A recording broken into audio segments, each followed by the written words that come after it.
झालं? करण का नाही आला? आम्ही काय सांगायचं रे? सांगा बिझी होतो. बिझी होतास तू? कशात बिझी होतास सांगू? हा? मग त्यांना सांग माझ्या डोक्याला शॉर्ट लावून.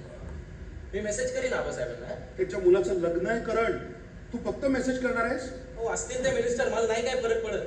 करण आम्ही त्या लग्नाला चाललोय ते काय आबासाहेब मिनिस्टर आहेत म्हणून नाही, त्यांच्या मुलाचं लग्न मी ठरवलंय म्हणून. नाही आणि तेवढंच नाही, तरी तुझ्यासाठी जे जे केलंय ना, माझ्यासाठी? तुझ्यासाठी नाही तर कोणासाठी? माझ्यासाठी? अहो, जाऊ द्या ना, कशाला परत सगळं उकरून अरे? काढताय? आपल्याला जाताना मठात जायचंय, आबासाहेबांसाठी प्रसाद पण घ्यायचा हो आहे. तर. आरतीची वेळ आहे, उशीर होईल. चल. शंभू जरा वर आहे. तुला बरोबर वाटते त्याचं हे वागणं? जाऊ द्या ना.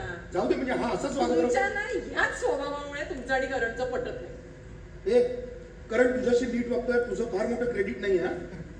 या घरात राहायचं असेल तर आपल्या दोघांपैकी एकाशी नीट वागावं लागणार एवढं कळतं त्याला. आणि तू त्याच्यासाठी सोपा पोर्शन आहे, बाकी काही नाही. हो असू दे.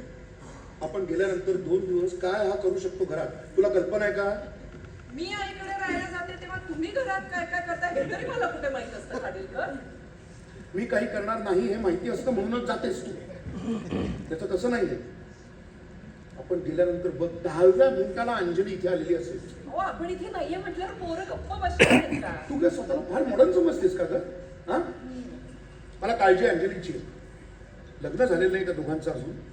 डॉक्टर आहे ती, काय प्रॉब्लेम झाला तर बघून घेतील ना दोघं. एवढी अक्कल आपल्या पोराला असती तर काय पाहिजे होतं मला अजून? बघ काय शंभूने बॅगा गाडीत ठेवलंय. ते तू तुझ्या बीपीच्या गोळ्या घेतल्यात ना बरोबर? मला पण डायबिटीस आहे रे.